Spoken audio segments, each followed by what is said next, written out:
Here's a clip of the GOAT making the worst play of his life. The Clippers made a miraculous comeback against the Lakers and were up by 3 points with 8 seconds on the clock. LeBron was chosen by the gods to hit this game winner. But against all odds, Patrick Beverley made the play of the game and viciously blocked LeBron James, leaving him in a world of embarrassment. Being blocked by the league's most ridiculous player is tough, but losing the LA rivalry is even worse. However, nothing compares to LeBron launching a missile at the ref, knocking him off his feet in this jaw-dropping clip.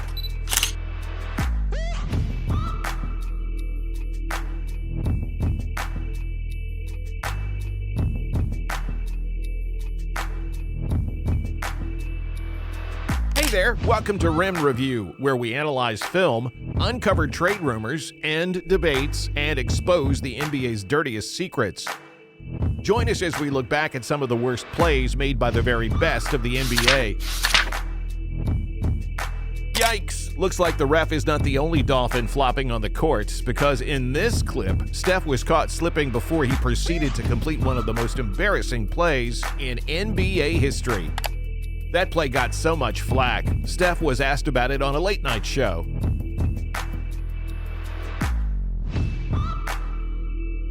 Here we have Ja in his natural habitat trying to posterize, or should I say, baptize, 2 men at the same time.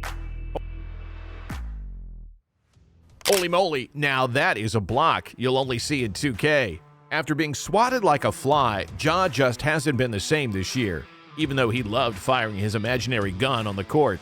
Now, I guess you could get blocked a few times when you're in the NBA, but do you think it's possible to get humiliated while playing for the almighty Team USA? Especially against Team Nigeria, for crying out loud? No, well, think again. Here's Kevin Durant achieving the impossible. And if that wasn't embarrassing enough, here's KD receiving praise for joining the Warriors. Ah well, at least his mom got a good laugh. Despite being the greatest triple-double collector in history, Russell Westbrook still has his fair share of bad days. Is it just me, or do the Lakers just have terrible passing? We just witnessed LeBron knocking out the ref. Now we've got Russ trying to knock out the unibrow. But Russ is not the only Lakers star who's got an embarrassing moment or two. Here's Anthony Davis committing 3 fouls at once. Is he trying to get kicked off the game? What's going on here? So let's analyze this for a second. First, it looks like AD commits an up-and-down violation. Then comes the double dribble. Then the travel, followed by the ugly dunk attempt. AD sure is lucky for winning that ring with LeBron 3 years ago, because this next clip is going to be remembered for ages.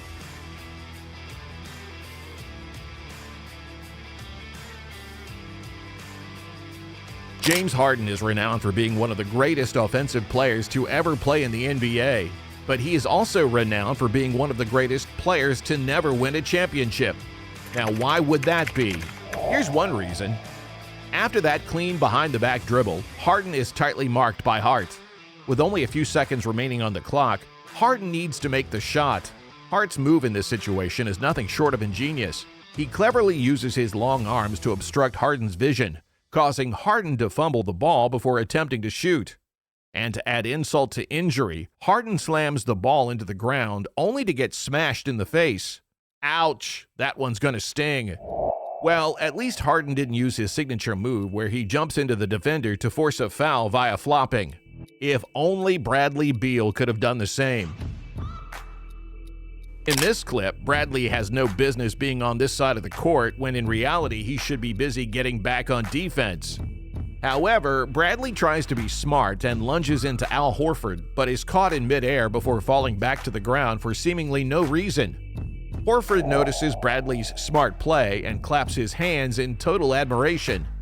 Now, we may have done Steph a little dirty with that last clip, so here's a clip of him breaking Rudy Gobert's ankles. So Rudy makes 2 mistakes here. Number 1, there's no reason for a center to leave the paint and step up to the three-point line in an attempt to guard one of the quickest point guards in history.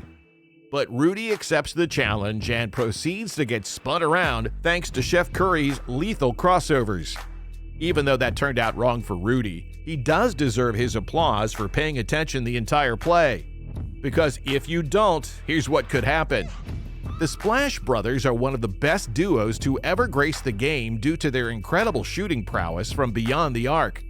Their ability to consistently make long-range shots revolutionized the game of basketball. But in this play, Klay was a little too overconfident in Steph's abilities, as he turned away with his arms raised high in celebration of Steph's excellent three-point shot that never really happened. Now, you could blame Steph for that mishap, but Klay would just prove you wrong after he tosses away the ball to a random member of the audience.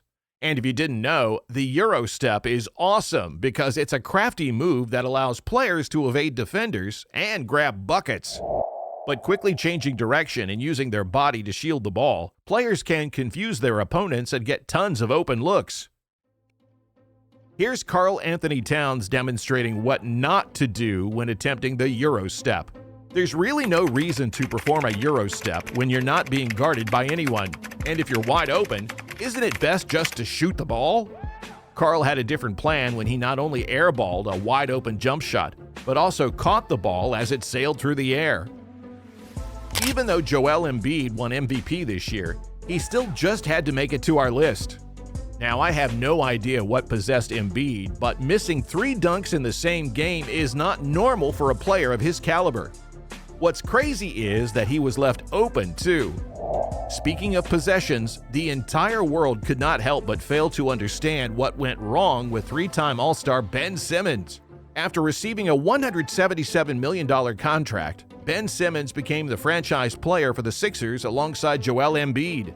These 2 All-Stars left the entire NBA on notice, as many analysts had the Sixers going to the finals, if not winning the whole thing. But unfortunately, there was trouble in paradise, as Ben Simmons somehow forgot how to shoot. In the crucial moments of Game 7, Ben Simmons took so few shots that even his teammate Embiid expressed dissatisfaction. However, it was one particular play that truly stood out.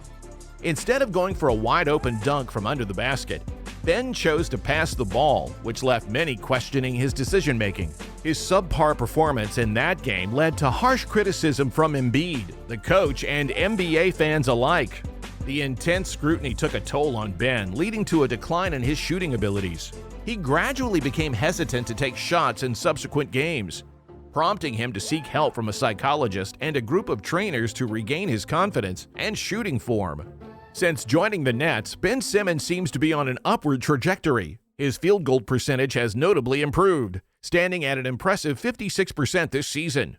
This positive development is a promising sign for the former All-Star, and it reflects the hard work he has put in to overcome the challenges and criticism he faced. So that wraps it up for today's video. Thanks a bunch for watching.